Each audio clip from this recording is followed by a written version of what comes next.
So just a bit of background on me. Hi, Seattle. So my name is Tom. I'm the co-founder of a company called Formissimo. Not going to give you guys a big sell here, but just kind of give you some context as to why we're running this session.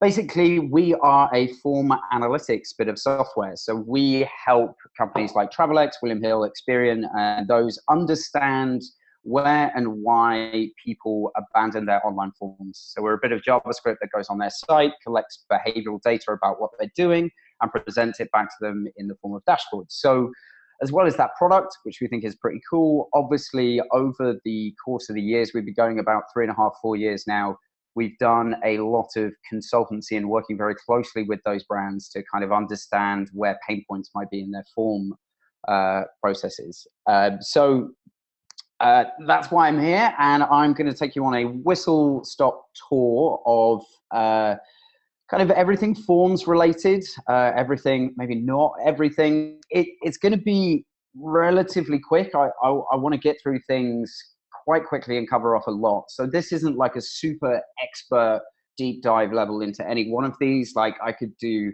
many, many hours on just error messages, but I think that would be tragic and boring for all but the geekiest of people. So I'm going to kind of go through and just sort of talk about best practices and give you some examples of where people go wrong and how you can avoid that. So I hope it's good. And like I said, feel free to ask questions in the chat. I can see it. So I will answer them if they are relevant. So what we're going to cover, very basics, layout, labels, and help text. Move on to a bit on navigation and calls to actions, or CTAs. Error messaging, huge one, and then some mobile considerations. So this is kind of my golden rule. Well, said in a slightly less eloquent way, forms really suck. No one likes completing them apart from us, but we're weird at Formissimo. They don't want to fill out forms. They want what filling out forms gives them. So you have to kind of treat forms as a barrier, an obstacle that has to be overcome. And therefore, you want to make them as minimal and easy to complete as possible as a general rule of thumb. Sounds obvious, but obviously there are so many bad forms out there on the web, hopefully none of yours. So with that in mind, let's get on to some of the basics. So in terms of form layout, these are, and I promise there will be some pictures. It's not all text. I personally hate text on slides. So order of forms logically, I mean, this is literally the biggest no-brainer in the world. So don't ask for email, then name, then email again, then phone number, then a password, then a phone number again. Related to that is the second point. So related information in a form, it's really good to group that together. So typically you see this in e-commerce companies. So they might ask for delivery details, billing details, and then payment details. That's a fantastic idea. When somebody is filling it out, they've got their state of mind into a particular category of information that they're trying to provide to you. So it's very much a best practice thing. Don't be afraid of white space. You know, the fold is increasingly a bit of a myth in terms of cramming as much as possible above it when somebody loads it, particularly on mobile forms. Don't be afraid to spread out fields slightly, give them a bit of room to breathe so you don't get a headache just by looking at it. And the last point, which is a very simple one, don't go personal too early. If you start asking for what users consider personal information, under this category, I count things like date of birth, especially in the UK, for some reason, it's deemed very, very personal information, but also things like payment details and even address details. Basically, you want to ease people in with information that they're used to giving out, which might be name and email. And then gradually, as they become more bought into the buying journey, that's when it becomes okay to start to ask for more personal information. If you were filling out a form and they asked for your card details first, I'm sure many of you, like myself, would run for the hills. So here's another one that we get asked about a lot. There was an article by Matteo Penzo that came out in 2006 to do with field alignment. For some reason, it went like the geek equivalent of viral. And I have no idea why. It was basically a study that talked about how you should align field labels. So examples I've got here, left aligned, right aligned, top aligned, and then within the field itself. Since then, many, many studies have been done. Basically, do not worry about it. As long as it's consistent, the label alignment doesn't matter so much. A couple of sort of asterisk points to that. Top aligned is much better for mobile because horizontal space is obviously at a premium.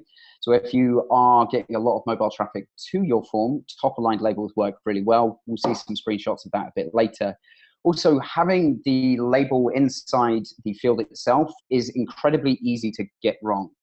So some examples of this are where, on my slide, you can see email in there. If I click into that field and the label disappears, that is terrible. Because if at some point I get an error or I've forgotten what the label was asking me to enter, there is no point of reference there. Basically, I would say unless you are absolutely on point with your user experience and your UI, it's probably best that you steer clear of inline. Doesn't mean you can't get it right, it's just much easier to get wrong, but don't sweat it too much. Here's an example of something that doesn't have nearly enough white space. So this was actually a current client of ours, a current one. So this form is still out there in the world. We're trying to fix it very quickly. But as you can see, it basically gives you a headache just to look at. There is no room to breathe here whatsoever. And it also gives the impression that the form is a lot more long and complicated than it actually is. So to contrast that with something else that uses a lot more white space is e-commerce store of an electronics company here in the UK. Each field just has a bit more space to breathe, and as I'm sure you can all see, you haven't got a headache by looking at that. So don't be afraid of using that up, using that vertical space up to give everything a bit more space to breathe. If any of you are listening in and have a multi-step form or something that could at least potentially be a multi-step form, there is an ongoing debate whether or not you should include that all in a single step, whether you should divide that into a multi-step, so i.e. different URLs with different numbers, or use something like an accordion form, which I believe Apple use on their site, which is effectively, it is on one page, but the different sections of the form hide as you complete them. Basically, there's no definitive answer in terms of research that's been done, and from our point of view, that stands exactly the same. You can test any one of these layouts, so having it all on one page, splitting it up into multi-step, or having an accordion. But it really depends on your audience and your product and the variables within that. So how many steps? There is a vast difference between 400-step form and a 3-step form. Multi-step and accordion do allow you to do certain things like having a progress bar that we're going to talk through now, which gives people a sense of purpose, direction, and achievement as they get through those. But there is basically no conclusive evidence either way that any one of these is absolute. And I mean, that's pretty much the same in testing and optimization, as we know. So in terms of labels and help text, again, this may sound like basic stuff, but people get this wrong all the time. So labels, so what I mean by label is basically something that's next to a field that tells you what you're supposed to stick in that input box in terms of data. They should be clear and unambiguous. Help text is fantastically useful if you're asking for unobvious, complex, or sensitive data. You can use help text as a way to reassure your visitors or your people filling out forms, or you can use it to explain exactly what you're asking for. So where many of you may have seen this is basically where somebody is asking for card details and it's asking for the CVV, the CV2, the security code on the back. Basically, you might see a little bit of text that explains exactly where that are. Where that information is, which is on the back of a card for most, but for an American Express, it's a 4-digit one on the front. Also, very important to make clear what fields are required. People are inherently lazy. Remember, they don't want to complete forms. They want what completing forms gives them. So we'll often try and skip over fields. If they're not marked clearly which are required or not, they will try and skip ones that they just don't fancy answering. And they may well end up getting plenty of error messages when they try and submit the form, and you want to try and avoid that. So when I talked about clear, unambiguous labels, right, this sounds like a pretty straightforward one. You're asking for card details, you ask for cardholder name. Well, what does that actually mean? Does that mean the name that appears on my bank statements? Does that mean the name that appears on my card? Is it some combination of the two of them? Does it need a title? So if my name was John Doe, it's not. Does it include a middle initial, for example? immediately, just by stating that, and you think it's obvious, somebody might be very confused, or the validation on their payment details might fail, and no one wants that, right? So a way to get around this is to doubly make sure that they're unambiguous. So here's an example that we've advised people on and we've seen across the board and works very well. So either name or your name as it appears on a card. So mine, for example, depending on the card, either includes my middle initial or does not include my title, for example. So across the board, try and make labels completely unambiguous as to the information you're asking for. Here are some examples of some funny / terrible ones. Okay, I'm getting some questions in, so I'm just having a look at that. Localization. Okay, so I just got a question in. How do I navigate localization? You mentioned how date of birth is considered very private in the UK. How can a US company learn these best practices for countries like China, India, etc.? Yeah, really tough, right? So I think my answer to a lot of these questions are going to be frustratingly ambiguous, but scientifically sound. And that is basically you have to test that out. So we found out, for example, the date of birth thing by using our product to find out that people tended to abandon a form at the point that a date of birth was asked for, if no additional help text was provided. It's very difficult to know. I know a lot of companies do offer very sort of introductory localization services. Have to say we haven't utilized those that much. Basically, this is a challenge that you're going to have to find ways to overcome. We would always advise being data-driven, not necessarily using our product, but getting an understanding of your users, where they abandon, where they correct, where they hesitate when filling out a form, would probably help guide you with what input and entry somebody considers to be sensitive. So that's a little bit of a vague answer, but probably the best I can do. So back to the slides. Here are 3 examples of pretty bad labels. So the first one is talking about driving licenses. So this is from a car insurance form. It says, how long have you held this license? If you couldn't see the input boxes, you would think that the answer would be in terms of years, months, and days, perhaps. So I've had my license 10 years, 3 months, 4 days. But the input boxes are actually asking for a month and 4 digits of a year, which seem to basically be asking, okay, when was your driving license valid from? So the help text and the data input, how they're asking for that information don't add up. And you therefore kind of get pain points, right? That's annoying to try and work out. And somebody may be confused and try and answer this with a period of time, and it may not work. The second one is another classic example. So what they're actually asking for here is a memorable phrase. So this is, again, I think it's an insurance form where at some point in the future, they're going to have to retrieve their quote. And one of the security questions that they may have to use on the phone is a memorable word or phrase that they might have to type in. However, passcode is very close to the word password. And so users, we found, were getting confused by this, and they were entering their regular password. The field itself didn't have any masking. So when you typed it in, it was showing you your password automatically, and people were basically panicking here. And like, oh my God, it's not secure. Why are they showing this information? And there was a huge amount of confusion going on here. So just make sure you're completely explicit and unambiguous. Here's another one from a longer form. It's asking about your employment details, and the label is employment category. Without looking at the drop-down menu for entries, I would have literally no idea what I was being asked here. What they're basically asking is, what is your job function within the company that you work for, which is a bit of a mouthful anyway.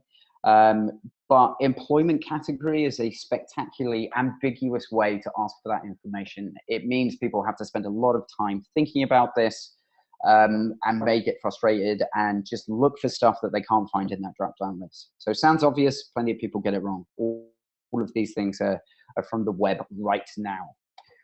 I mentioned additional help text. So for example, this box at the top is, I am asking for an email address. I might think, well, okay, why am I being asked for an email address? Or an additional one. The billing contact, the information is sent there, but you can add an optional one below just in case that other one isn't working. A classic, again, bit of personal information is phone number. So people believe that if they provide their phone number, you are potentially going to sell that on to marketing companies who are going to call you day and night and try and sell you other stuff. So if you can reassure people as to why you need that information, that will help in terms of completion rates, rather than just asking it without any explanation. Okay, so on to navigation. I told you it was going to be a whistle-stop tour. So progress bars are great. If you have complicated forms that are made up of multiple steps, progress bars provide a clear sense of direction. They create a need to complete desire in the user, and they also show transparency.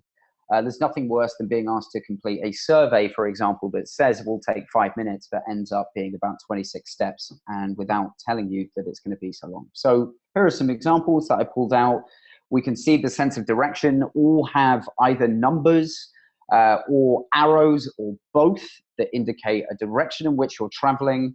They indicate very clearly how many steps there are. And by the time you say, for example, get to step 3, you feel very, very close to the end. So there is a desire in you to complete it. So these are some good examples.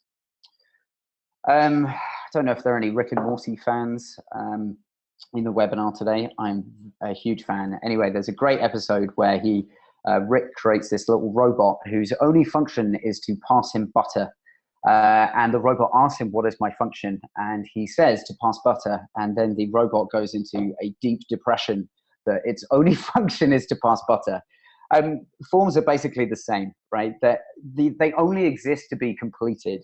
So once somebody decides to go into that journey of completing a form, that is the only thing that they're there to do. Do not give them an easy way out. And what I mean is, as well as navigation bars, you should also strip out as many distractions as possible.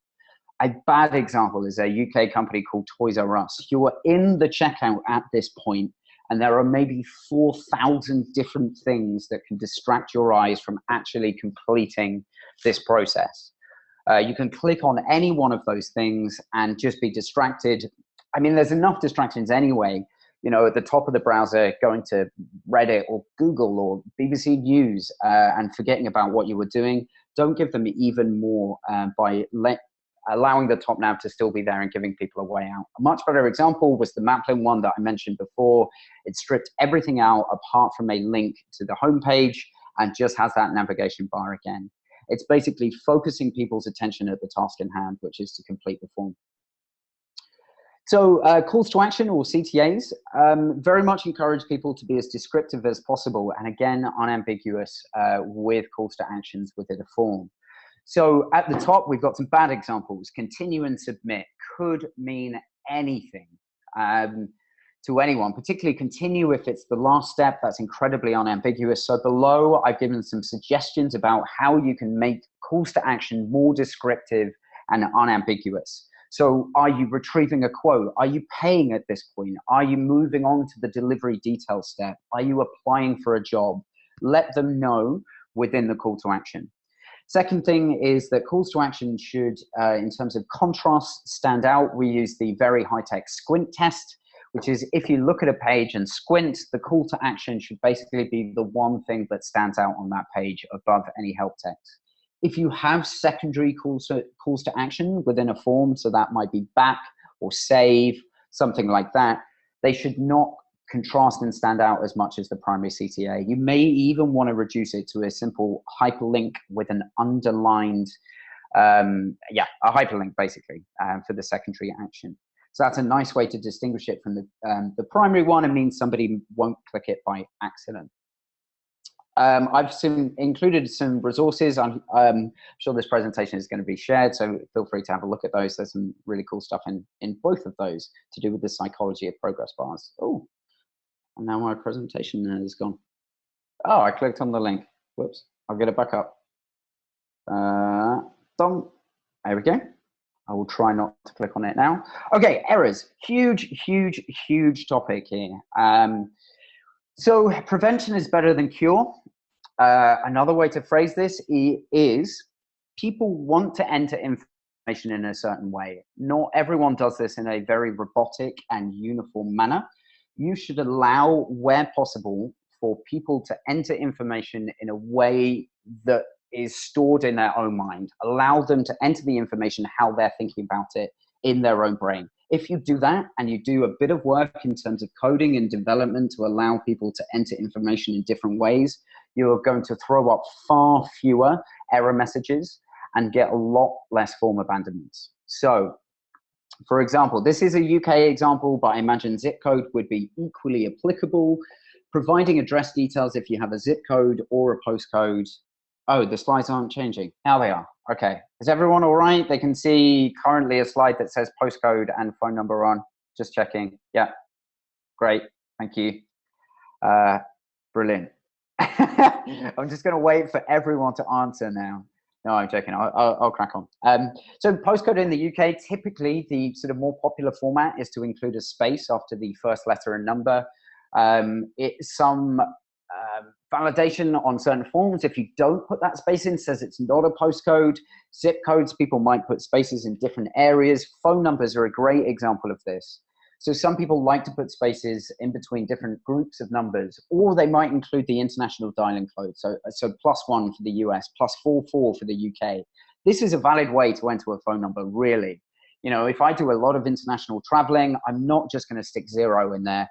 I'm going to want to stick my +44 in there. So do a bit of work your side to allow people to enter information like this and not penalize them for it. If you do, people are going to get fed up. They're going to leave your process because in their mind, that is their phone number. Okay, so prevention is better than cure. However, if you are going to try and cure the problem, when you do display error messages, get them right. What you need to convey with error messages in a timely manner. So ideally do this inline. So as soon as somebody exits a field, not wait until they click the submit button. You need to tell them where they went wrong and what they did do wrong and be as helpful and informative and as clear as possible. So a bit of heavy blurb here, deliver them in a timely manner. So Luke Wroblewski, he's basically like the god of all things form design, did some experimentation and user testing with inline validation, i.e. Informing users of whether or not they've done a field right or wrong as they exit. So a focus out event in code speak. And they basically found that across the board, both in terms of like hard metrics, conversion rates and success rates, but also in satisfaction rating and completion times, it was hugely beneficial. I've also included a link to where they go through this experiment. Fascinating stuff, but definitely do inline validation if you can. Oh, hopefully I can press play. So this is what inline validation looks like. So this is Hazel that has done some work for us in the past. It basically, you can see the tick appear on the right-hand side. I've done it right. Okay, I'm entering my password. Oh, no, it's not valid. I need a stronger one. Great, that's fine. Now I can sign up. So here's some examples when you get it wrong. Here's a classic thing. Here's a hangover from form design of years gone by.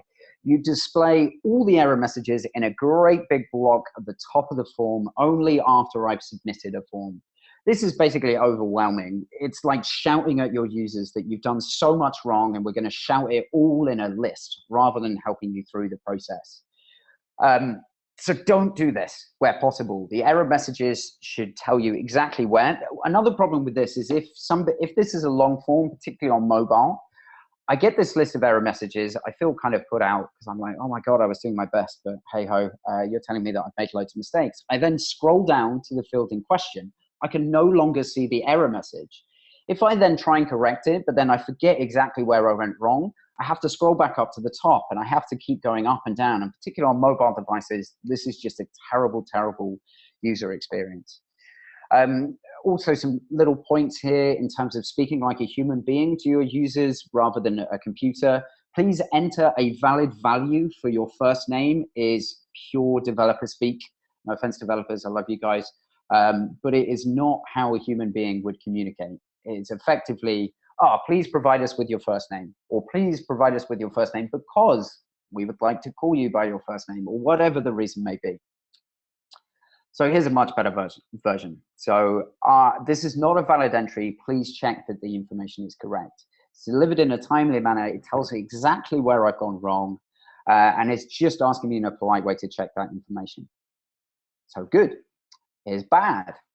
So this is also from a form where they've got a big block of error messages. I've now scrolled down to try and correct that information. I am not given any information whatsoever as to what I've done wrong here. I wonder if you can guess what this is.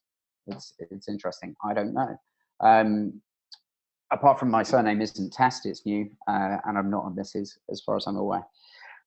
So here's some more good ones, or some better ones.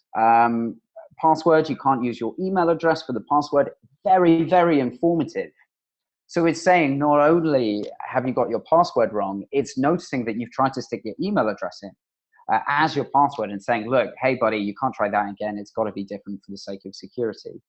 Also, I mentioned earlier about phone number. It's basically, I didn't enter a phone number and it's asking me to enter a phone number, but also reassuring me as to why they need this information. And of course, this comes from Amazon. They're pretty good at stuff like this. Here are a couple of other good ones. The top one's from Gmail. So every single message here is helpful.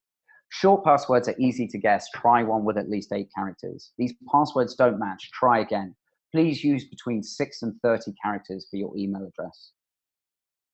Hey, good point about the Amazon one. I think it's actually a slightly older one. Oh, actually, I think they mentioned above that all fields are required. So in terms of indicating required fields, we either suggest that if all of them are required, you can just come out and say that at the beginning of the form. Or if you have a mixture between required and optional ones, that you either mark the required ones or you mark the optional ones as optional. And then the message should be all fields are required unless marked optional, for example.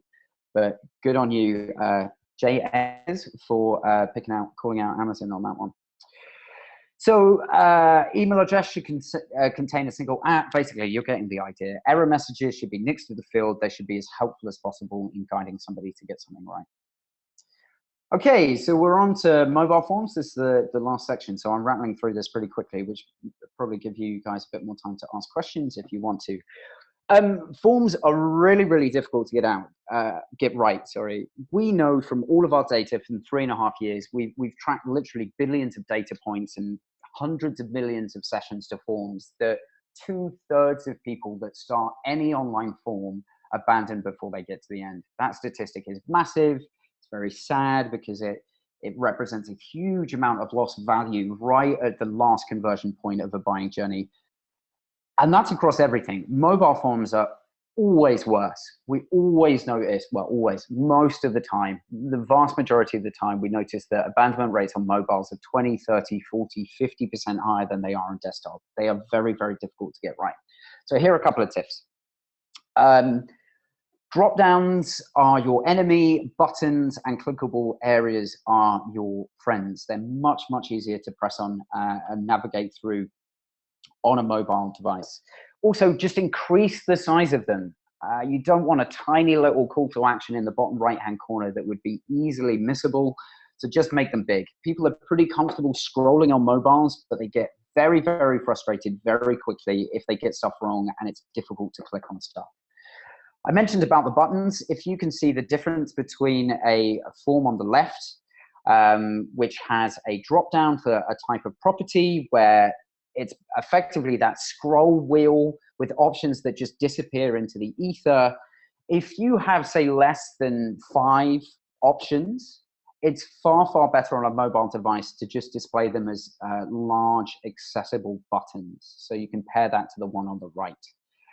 What type of property is it? So rather than having to scroll, and you can do that too quickly, you can miss your options, but on the one on the right, you know what your options are, you can read them clearly and select them easily with a thumb. Very highly recommended for, I think our current thinking is 5 or less. Anything more than that, then it might just become a sea of buttons.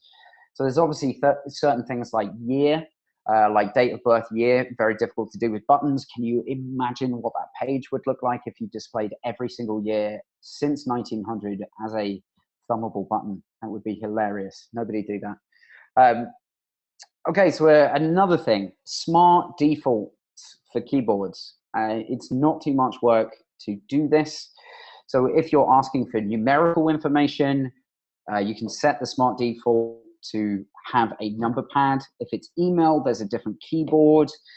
Telephone numbers, there's a different keyboard. Passwords, very difficult to get right. So basically make sure that you get the smart defaults in there. And in addition to that, do not auto correct passwords or email addresses or auto capitalize it either. It's incredibly frustrating and it's a very, very easy thing to get right. Again, I've included a couple of resources. One is from W3 Schools that actually gives you the code to do a lot of this stuff. It's very simple. And then I've linked to another really good article about designing or improving input types for mobile users. So pretty simple change, makes the world of difference. I mentioned top-of-line labels. You can see an example on the left of what happens if you don't do that, or if it's not, at the very least, responsive. Basically, what phones do is when you click in a field, it auto zooms into there. If you've got left-aligned or labels that are to the left of a field, you all of a sudden cannot see it anymore. You have to use your thumb to scroll left and right just to check what the label is, and it's ridiculous. So much better, as on the right, is having field labels above the fields, and those are marked with asterisks. So good on you. Clothing, I can't even remember what website that is. And here are some more resources on designing for mobile. And I have really, really powered through that. So we've done that in about 35 minutes, which is pretty good. But now I'd love to open up the floor to any questions that people want to type away. One thing that we are asked a lot that I will answer just now that we're here is people always ask me, what things do people get wrong? So given that we have a product that measures form usage and abandonment, what fields do people across the world tend to abandon on, and what do people get wrong most of the time? So one of those things to get right is address lookup. Very, very difficult to get address lookup right. Typically this falls down and goes wrong when addresses aren't found and you don't give people options to enter these manually. Sometimes, depending on the product or service that you're selling, getting the address right can be very important. What we would say is, even if you need to match, be pretty strict with matching what they've entered to a real world address, you should allow people a mechanism to enter it manually and for you to go away and check that information, to basically slow down their journey in some way, maybe by saying, look, we can't guarantee that you're going to get this thing because we can't verify your address, but we are going to let you enter it manually. And then there may be a slower process behind that we're going at. So allowing users to enter addresses manually is a really important thing. There are also some really smart predictive postcode or zip code lookups that are well worth a look in. We always used to partner with a company called Postcode Anywhere, but they've since been bought out by a company. Obviously, they've got a very, very good service.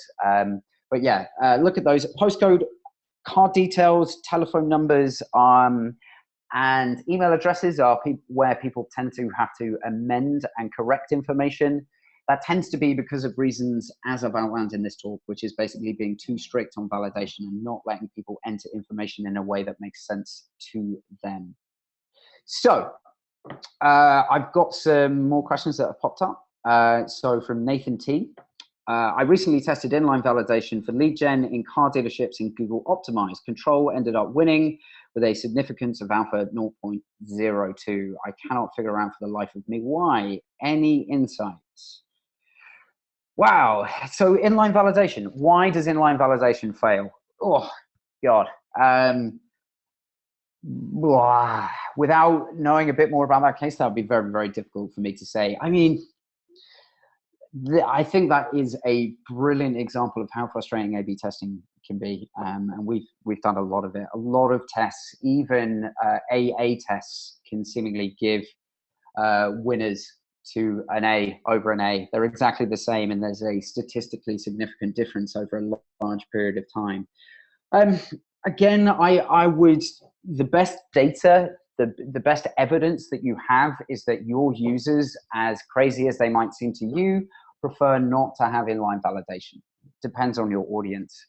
Maybe they feel as if they are being jumped at overly quickly. Maybe your execution of inline validation isn't done that well. So some mistakes people make with inline validation is, for example, as soon as I focus into a field, I get a big red X that remains there until I get it right. So it's like, no, no, no, no, no, no. Okay, fine, you got your email, right? So it may be in the execution of your inline validation. So maybe it's worth checking that you're doing it in the best way possible.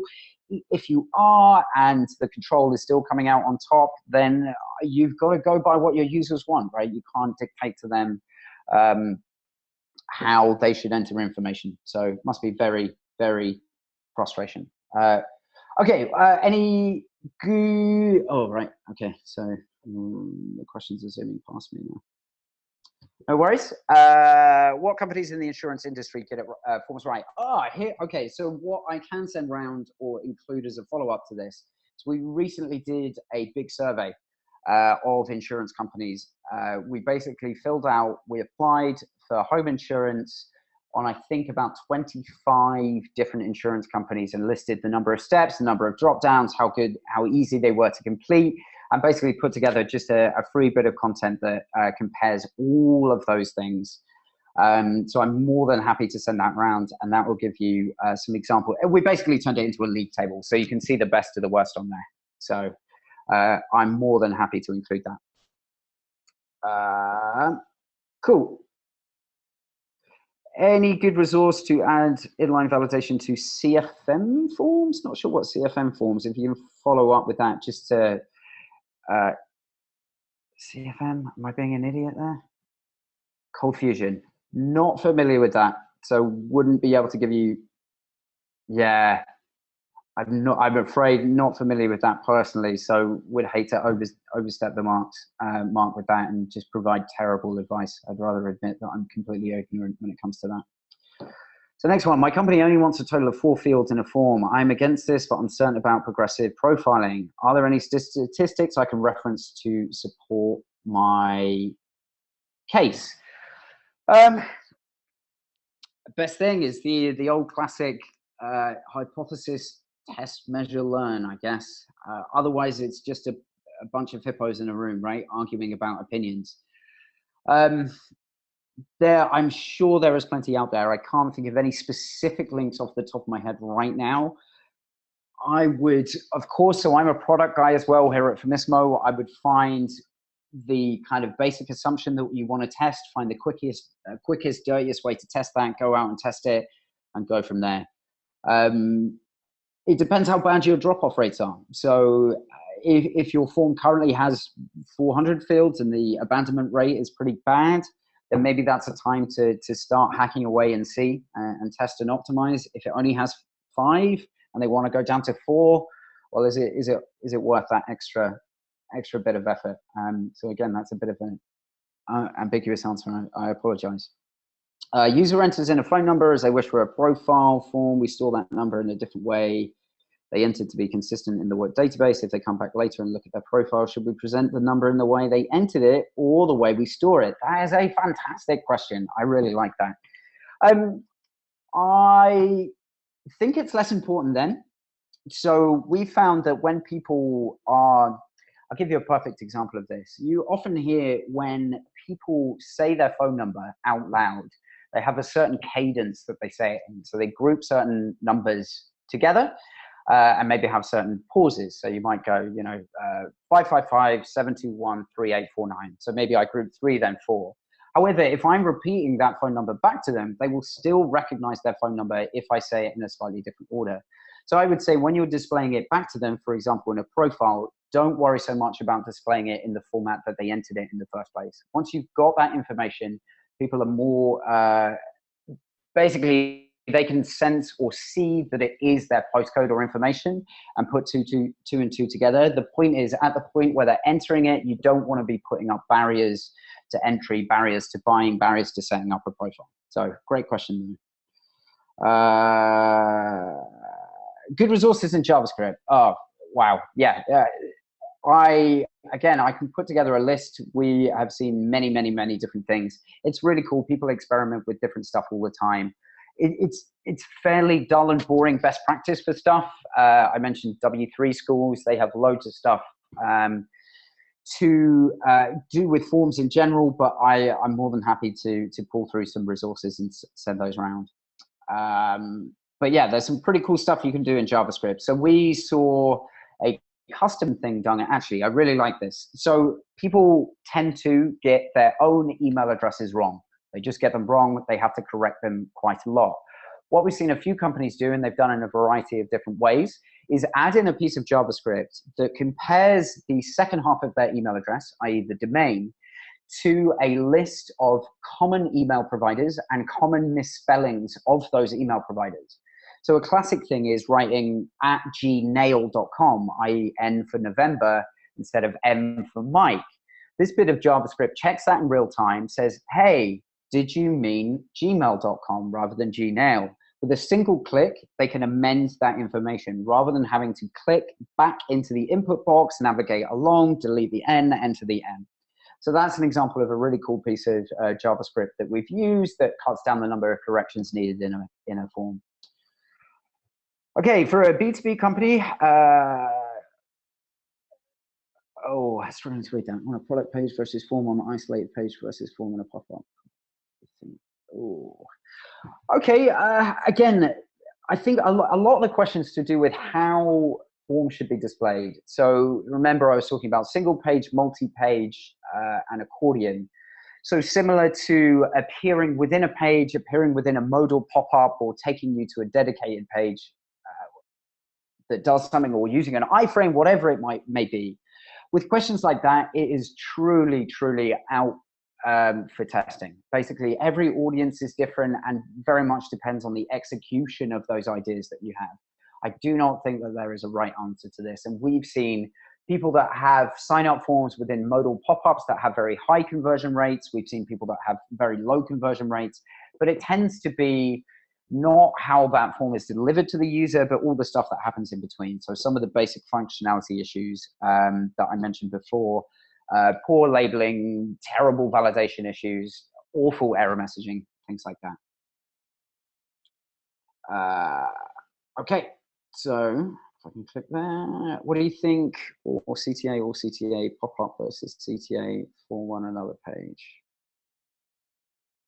Okay, CTA, then a pop-up form, CTA form on another page. Again, very much will depend on your audience, and we'll probably have technical considerations, right? Is the page too big and bulky because you're loading in the form, versus if you have a dedicated form page, can you iterate on that quicker rather than a pop-up being displayed in a page that's a lot more bulky and complicated?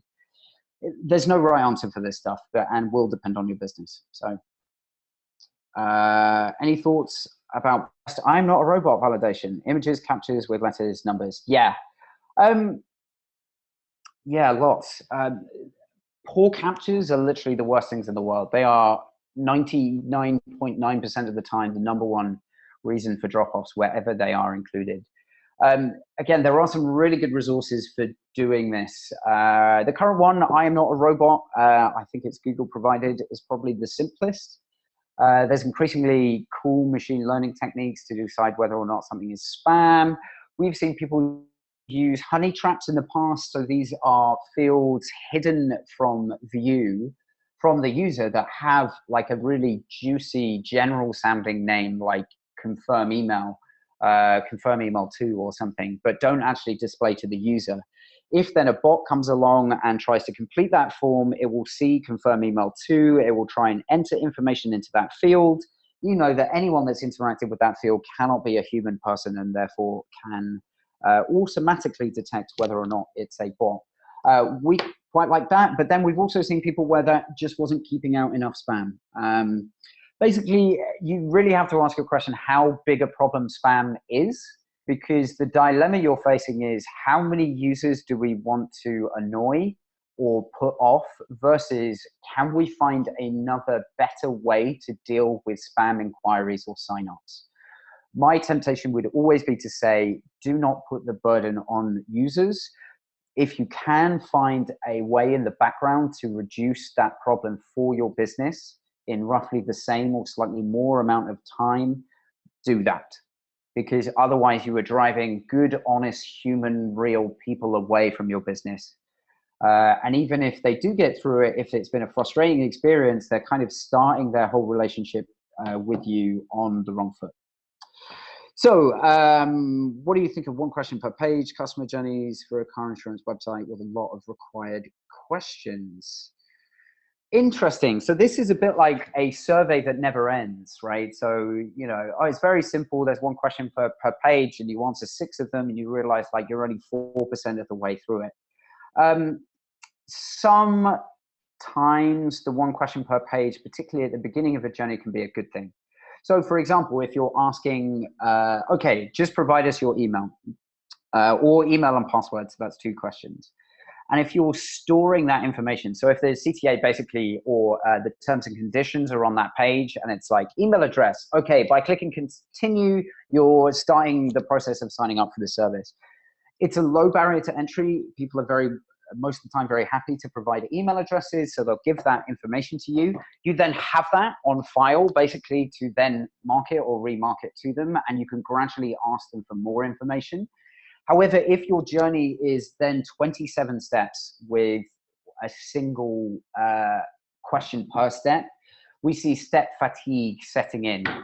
So you'll see again in the insurance journey, we've seen insurance quote forms that are up to, I think 10 is the maximum amount of steps.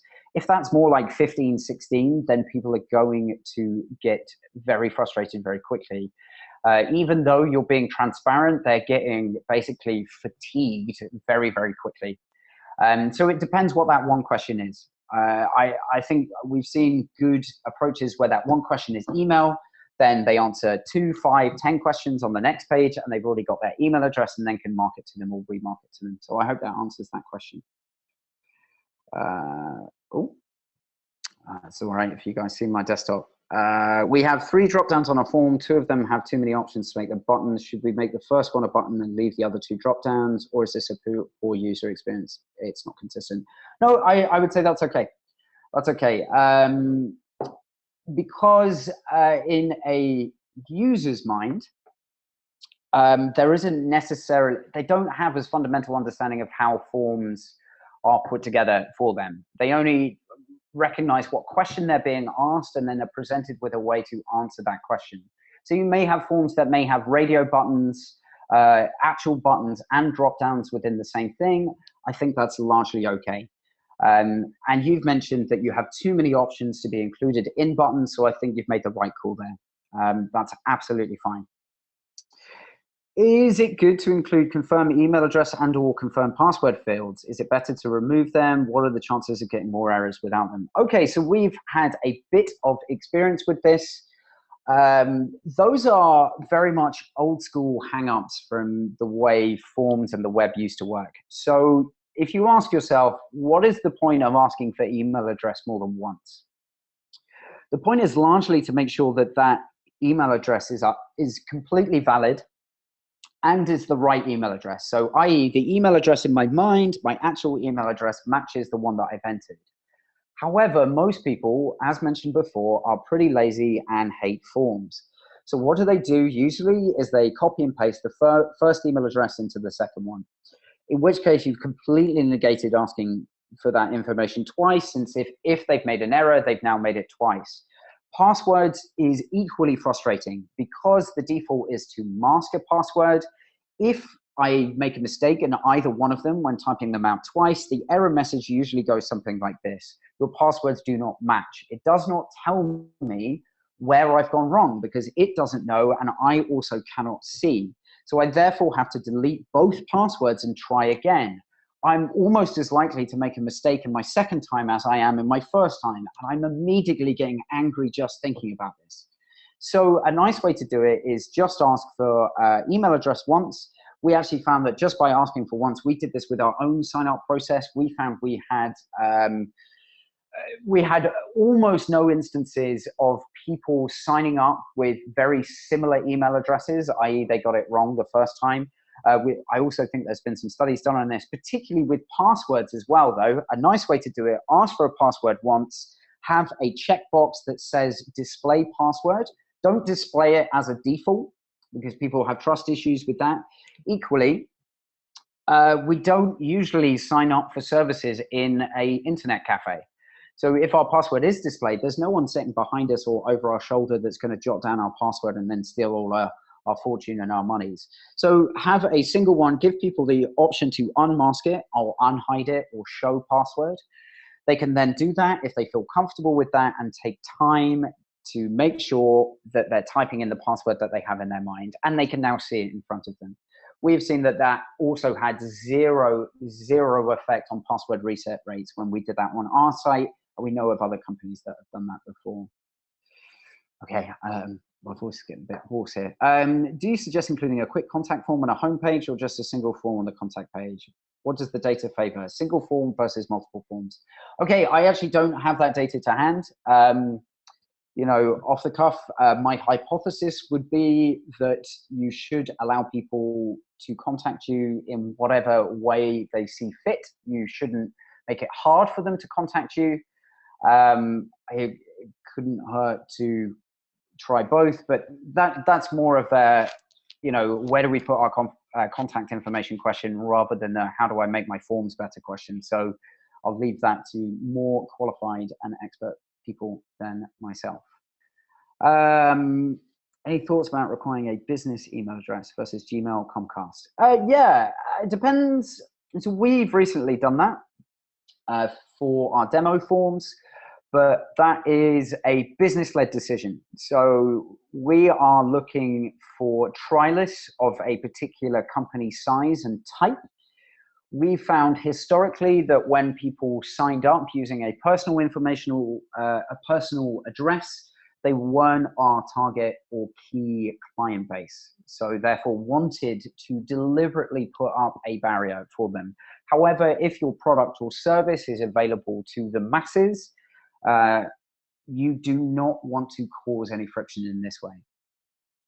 So that would be my thoughts. And then invisible reCAPTCHA, is it useful? There's no definitive answer for this. Again, I would ask myself, how big a spam problem do we have? And what is the least frustrating way for users that we can reduce that spam problem? Invisible reCAPTCHA, I've heard good things, I've heard bad things, I've heard nightmare stories from users. A lot of people don't mind it. Jury is still out for that one. So that, again, I'm afraid is another relatively ambiguous answer. But I hope at least some of those are useful. I realize we are approaching the hour. It's 5 o'clock here in the UK, so it's proper. Thank God it's Friday time. TGIF here. Are there any final questions before we wrap up? There is a silence. How long should I wait? Thank you very much for listening. Oh, I do have one. Somebody's got one. It's all right. We've got time. Accessibility requirements. A/B testing. Have I ever seen? Okay, we're getting a few here. Yeah. Accessibility requirements. We have also put a white paper together that you guys can all have for free about creating accessible forms. You're all welcome to that as well. Maybe that's a better way. It's a big chunky old white paper that we spent a lot of time doing, but you guys are all welcome to it, obviously. And then I can't. Okay. A/B testing. Have you ever seen the difference between Google Analytics experiment reporting, Google Analytics segments, control condition versus experimental condition? We do not use GA experiments personally, so I'm afraid I cannot comment. And if I did, it would be wildly misguided and guesswork. We have historically used Optimizely. So sorry about that one. I hope you've enjoyed this. I'm amazed that so many people have stayed to the end of a talk about forms. You're all massive nerds, but you're my kind of nerds. So thank you very much for staying with us. Feel free to follow up with Conversion XL if you have any outstanding questions and if you need any further information from us. Also quick plug.